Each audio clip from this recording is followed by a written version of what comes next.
De la divination. Par Cicéron. Livre 1. 1. C'est une croyance ancienne, qui remonte aux temps héroïques, et qu'affermit le consentement du peuple romain et plus généralement de toutes les races humaines, que la divination occupe une certaine place dans les affaires des hommes. Les Grecs l'appellent mantique, c'est une vision anticipée et une connaissance de l'avenir. S'il existe réellement un art divinatoire, c'est une grande chose et salutaire par où les mortels peuvent s'élever à une puissance comparable à celle des dieux. Dans notre façon de la nommer, nous l'emportons donc, de même qu'à bien d'autres égards, sur les Grecs. Nous la désignons excellemment par un mot qui en marque le caractère divin, tandis que le terme grec fait penser, comme l'entend Platon, à un état de délire. Je ne vois d'ailleurs aucune nation, si policée, si instruite qu'elle soit, ou au contraire si inculte, si étrangère à la civilisation, qui n'admette l'existence de signes révélant l'avenir et permettant à certains hommes de le connaître et de le prédire.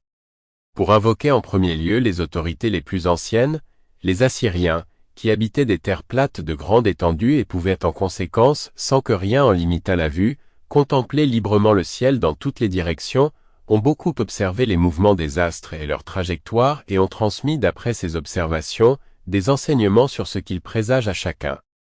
Chez ces mêmes Assyriens, les Chaldéens, ainsi nommés en raison de leur origine et non de leurs compétences spéciales, sont, à ce qu'on pense, parvenus par une longue étude des corps célestes à constituer une science permettant de prédire aux nouveau-nés leur avenir et leur destin. Les Égyptiens aussi ont poursuivi, croit-on, patiemment cette étude pendant des siècles presque innombrables. Chez les Ciliciens, les Pisidiens et leurs voisins de Pamphylie, j'ai eu mission de gouverner ces peuples, c'est le vol des oiseaux et leurs cris qu'on juge être les signes révélateurs les plus sûrs de l'avenir. Est-il une colonie que les Grecs aient envoyée en Éolie, en Ionie, en Asie, en Sicile, en Italie, sans avoir consulté l'oracle de la Pythie, celui de Dodone ou celui d'Amon? Ont-ils jamais commencé une guerre sans prendre conseil des dieux? 2.